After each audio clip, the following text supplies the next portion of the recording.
Hello, and welcome back to another episode of They Don't Teach This in Law School. I'm your host, Bryan Austin of law firm Alchemy and Red Kraken Creative, filling in for Charlie Mann.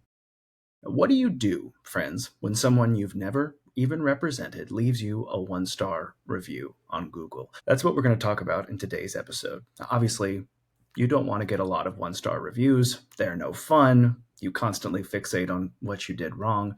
But we're going to talk today about how to take one-star reviews and turn them into a metric for success, how to stay on brand, on message, and take something that's an unpleasant part of running your own law firm and turn it into information that can allow you to continue to grow. Now, what do you do, friends, when someone you've never even represented leaves you a one-star review on Google? Yes, this happens.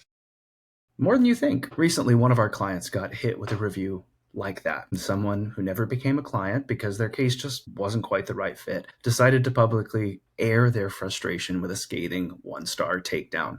It wasn't about service. It wasn't about outcomes. It was about rejection. But instead of spiraling or scrambling to get it removed, we decided to use it. And in this episode, I'm going to walk you through how you can turn bad reviews, especially unfair ones, into strategic assets for your law firm. You're going to learn clear, actionable strategies that help you handle bad reviews better than anyone else, not just in a damage control sense, but in a way that actually strengthens your brand, sharpens your system, and builds trust with the right people. When you go into business, you're going to end up getting lemons. So today, we're going to talk to you about how to make lemonade. Now let's set the context. If you're building a law firm that is specialized, focused, disciplined, and built for a specific type of client or case, then you're inevitably going to say no to people. You have to. That's what boundaries look like. The reality check is just because you have to say no does not mean people are going to like it. No one likes hearing no. Believe me, I'm a father to a 4-year-old. I know that better than most. And when people are coming to your law firm for services, they're in need. They're in pain. They want a solution to their problem. So sometimes hearing no for them is going to be a lot more difficult. When people are stressed, when they're acting from emotions, when they're reactive, they're going to want to find a way to take that frustration. And if they hear a no from you, we all have a tool that gives people instant power when it comes to airing grievances. The internet, specifically Google reviews, which for an entrepreneur are your bread and butter for getting new clients. Now, the reality check that I want to be able to empower you with is that getting the occasional one-star review does not mean you're failing as a business. It may mean you're succeeding at not being a generalist. So that's where we're going to start. When a bad review drops, especially one that's inaccurate or rooted in emotion, it's really easy to react. It's really easy to panic. You want to defend yourself. You want to argue. You want to set the record straight and make sure you give your side of the story of what happened. So the mantra that I want to drive home and start with, you don't write your review responses for the angry person. You write your responses for the next 10 ideal clients who will read your response. So when you look at responding to those reviews, there are a few things to remember. You want to keep your tone professional. You want to be calm. You want to be measured. You don't want to get defensive, and you certainly don't want to descend into sarcasm. You want to make sure you incorporate a reaffirmation of focus. Use this as a moment to restate your values. So a great example of this would be, thank you for your feedback. While we weren't able to assist you in your matter, our firm specializes in such and such and such and such, so that we can provide exceptional results for clients who align with our expertise. We wish you the best in finding the right legal support for your situation. Here's some strategies that can help you in crafting your responses. Number one, don't react. Respond like a brand. That builds trust. The best defense against a bad review is a wall of great ones. Most law firms fail at this, not because they don't have happy clients, but because they never ask. You need to make review collection a system, not a when we remember task. Tactical steps you can take for creating an SOP for collecting reviews is to identify the moment of peak satisfaction when you're working with clients. Create an easy review request template.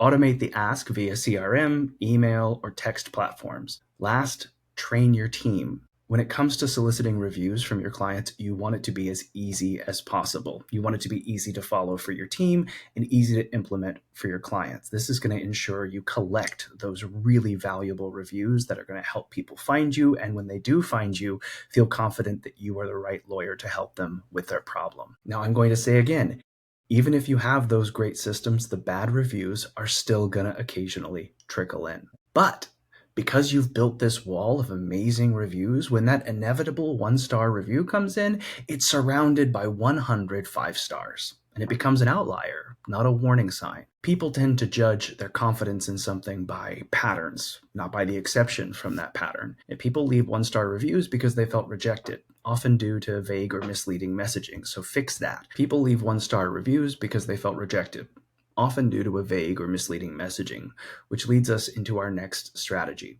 Let your marketing pre-qualify your clients. The easy application of that is to update the messaging of your homepage. Make sure it clearly states who you serve, who you are, what is your ideal client, what are the reasons why you don't take someone on as a client.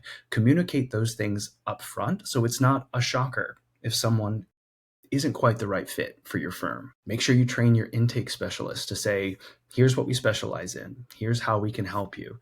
If your case falls outside of that, we'll guide you to the next area.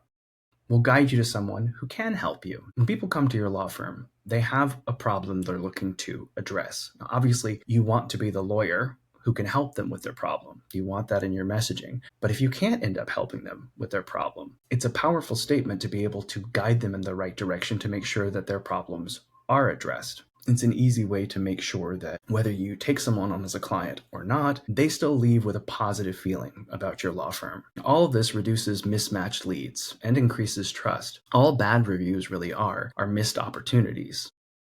So even if you weren't wrong in the moment, there's still somewhere in the midst of that was an opportunity to help or guide someone in a way that ended up mismatched. Recognizing this is good leadership. It's not a blemish, it's a dashboard light. So being able to look at these various reviews and determine what was their specific problem with how you said no to services. How did your team say no? How does your team say no? How do you log lead rejections? Are you communicating passionately, or is there an emotional detachment in your process of rejecting people? You can use complaints as tests for communication, for timeliness, and above all, for clarity. This leads us to our next strategy, which is using bad reviews to audit your systems and perfect them. Now, most firms try to hide bad reviews. Nobody wants to look at the plumbing of something, how the sausage gets made, and nobody wants one bad day to count for how they are seen and the perception of who they are to the rest of the world. But I'm going to flip that on its head a little bit. What if instead of doing that, instead of doing what most firms do, you decided to lean in the opposite direction?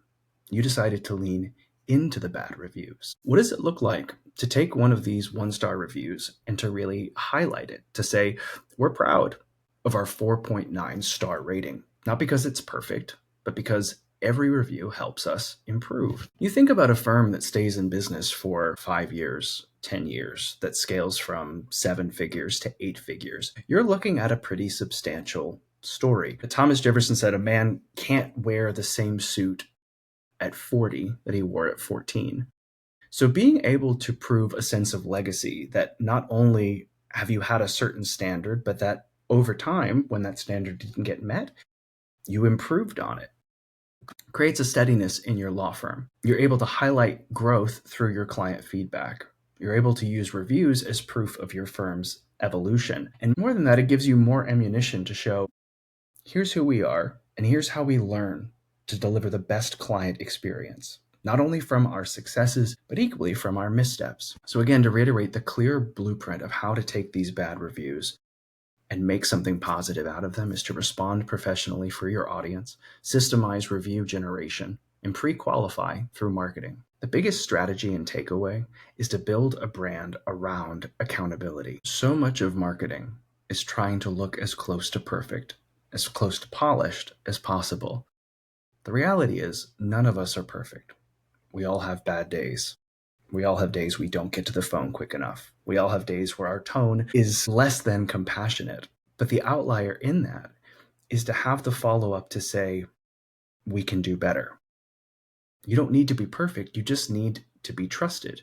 And trust is built through clarity, repetition, and how you handle those hard moments, those off days. So stop building your firm for everyone. Start building it only for your ideal clients. A few one-star lemons are inevitable, but they don't have to sour your brand. You use them, you learn from them, and you make the kind of lemonade that only a real leader can serve. That's all for today's episode. We'll see you next time on They Don't Teach This in Law School.